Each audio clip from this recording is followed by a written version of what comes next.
Alright guys, welcome back. It's Sinnix TV, and we have more Warcraft 3 Reforged character models from wowhead. Today we're going to look at some of the Alliance characters and then some of the heroes in general. So let's dive right into it. The first we have is Dragrin, the Orc Slayer. Look at his sword. He's carrying that amazing paladin sword that I already forgot the name of immediately. But yeah, that one. The one that everybody wanted and got in Legion. Cool guy sword. Look at his mustache and his eyebrows and his cool hair. He's definitely a guy who slays orcs. You can tell by his book. Look at that book. Very orc slayish. On to the next. We have Halleck the Lifebringer. Unlike Halleck the Deathbringer, this guy brings life to all the neighborhoods. He's got the eye patch of partiness, and he's got that sword. I think I've seen that in Warcraft. World of Warcraft before. I think it's a very similar model. Now, he's cool. Look at his robes. He's got a belt. Just enjoy the model. Look at that guy. He's the essence of life. On to the next. We have Lord Nicholas Boozan. He's the booziest guy in town. He's got a big sword as well. A book with math in it. Not reading. It's got math in that book. And, well, he's got a cloak as well, because, you know, cloaks are very important in fashion and medieval stuff. So that's what we have here. We have Lord Nicholas Boozan. What a hero for the Alliance. Look at his, he's even got hero-like hair and a mustache and beard. You can tell he's the main character until he dies. On to the next. Rolfe the Defender. A man known for his shield. Also his orc-like name. You can tell by his hood that he's a very tough guy. He's got a big hammer because he bans people from his Twitch streams if they get too rowdy. He's also got a book, but that book is full of anime manga. Don't look into it. It's bad. Some weird stuff. But he's always about defending the justice of the young and the I don't know, people. He does stuff that's good. So, Gregory Edmund. Now you can tell he's a accomplished veteran by his balding stature.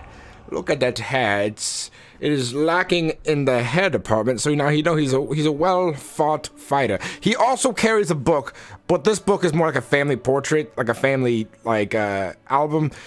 He doesn't. He carries it around because, you know, wallets weren't created yet, and, you know, he wanted to carry something around that remembered his family as he's dying in the battlefield.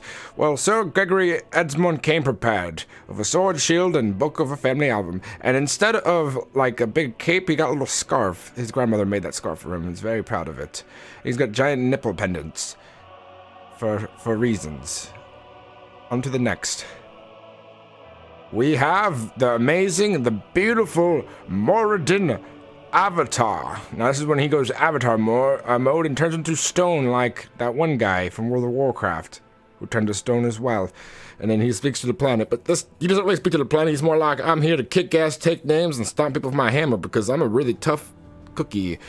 And you could tell that he's hard as stone, but stone's kind of brittle, so I would be worried if he, like, fell apart. What if his beard fell off because, like, he turned back to normal, but it was all brittle? That's Muradin. You can tell by his beard. Here's Mountain King Hero Avatar. Less sparkly. Less horny. More hammer time. Less Rudy. Yes. That's all of the Alliance heroes there, but now we're going to move on to the next page. We've got Admiral Proudmoore.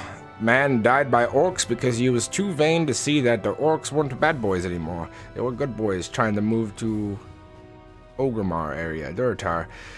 Yeah, but he wanted to kill them orcs because he was seeing red, because he's part of the red team. I guess he's got too many thick feathers on his brain. He's got a gun, he's got a sword. He also has a boat somewhere. And then we have wait. It's him blue colored armor if you're curious. That's him blue.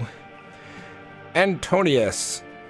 He's a mage. He's got a cool staff. I've seen that staff in World of Warcraft. A really nice mage. His horse is blind. That's why it's got those blindies on. He's powerful, he's magical, but in the end he dies to an Arthas. 10 out of 10 to dead to an Arthas. But he's got a cool horse, so that's cool. Him on the blue team, if you ever wondered what he looked like on blue team. Now time for a big boy. Arthas with Frostmourne. Now Arthas, he's kind of having doubts. He's like, well, I just killed my best friend. I went to Northrend. I got this cool ass sword. What do I do next? And he says to himself, well, let's go home and kill my daddy-o. And that's what he does. He goes home and he kills his daddy-o. Why does he do that? Well, I don't know.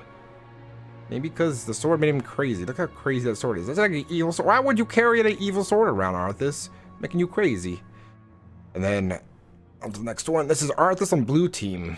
A little frostier. I would trust red team Arthas more than blue team Arthas. Here's Arthas, uncorrupted with his amazing hammer. This is arrogant Arthas, where he's like, to the end of the world! To the end of the world, Dalganis! And he kills an entire village of people with his hammer. Now imagine the blood splats from that. That's pretty gruesome. Imagine being a villager, crushed with that, but did not die on impact, and it's just sitting there crippled, and Arthas has to keep smashing him until he's dead. This is probably the most brutal version of Arthas because he killed an entire village of people. City. Well, you know, it's Arthas. Arthas is kind of weird. Arthas on the blue team. Look at him. Blue team Arthas. Unlike red Arthas, blue team Arthas is a little bit more compassionate, but is hungry for Frostmourne. Here is Meriden Bronzebeard before he was murdered by his pal Arthas. Look at him. Look how cool he is. He's got an axe. He's got a hammer. He's got a beard. He's got horns on his helmet. He's got a shield on his back. This guy is prepared for a journey. He's an adventurer. Unlike most dwarves, he does not like being tossed. So don't toss the dwarf. He gets real angry. He likes to toss himself, though. That's okay if you're into that stuff. Here he is on blue team. Now here's for the beautiful Jaina Proudmoore. Early days, you can summon water elementals and make rainy frosty stuff, but you know, she was ignorant to the changes of the world, and Arthas is kind of like a bad boyfriend for her. And then she has another bad boyfriend, and then her city gets destroyed. You know, downhill from there. Jaina, she's had a hard life, but she recovers in the end of a flying boat, but that's cool. Spoilers, by the way. Next is probably Jaina on blue team. Look at her blue team. She looks like she matches blue team a little better. Then we have Kelthos Sunstrider.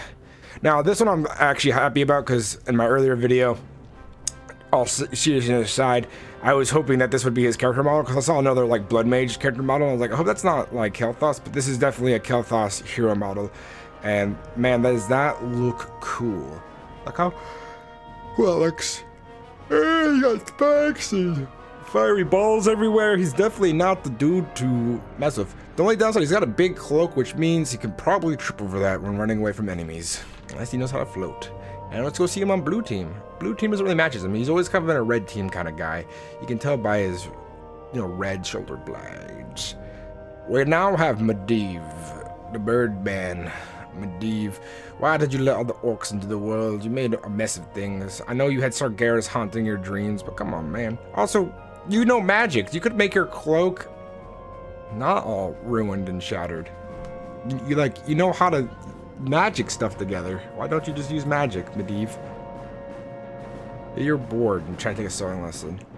But Medivh's pretty cool nonetheless. That tish in his hand. Next character, Salvato's Renrunner. Is this her when she's alive? Her skin looks a little darker in this, so it looks like she's kind of like zombified. But this is supposed to be when she's alive, I think. I got her stretching. She's got really nice chest armor.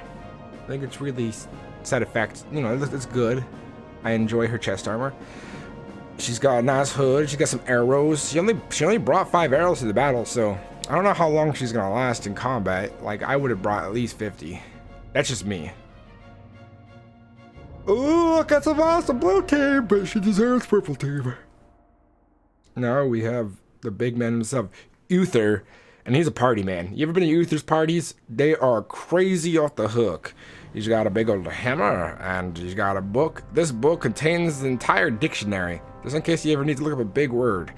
As you can tell, he doesn't wear a helmet because main heroes are too cool for helmets. And he's got some gray hair because he's experienced, but not as experienced as Baldy Man. Because, you know, when you're balding, you're really experienced. But fortunately for Uther, he's got good head on his shoulders, so he makes up the lack of experience with being cool and other things. He wields a big hammer one-handedly, which is pretty intense. Like, damn. Let's go to the next one. Uther blue team matches more. We got... Oh, that was the last of them. Well, guys, thanks for watching. That was more Warcraft 3 Reforged character models. If you enjoyed the video, please like, comment, and subscribe down below. And I'll be playing Warcraft 3 Reforged when it comes out. If you guys want to join in on any kind of gameplay I do, or be test dummies for little maps I make, or just enjoy a good little stream through campaign, let me know, and I will invite you. I'll put a link to my Discord down below. Bye-bye.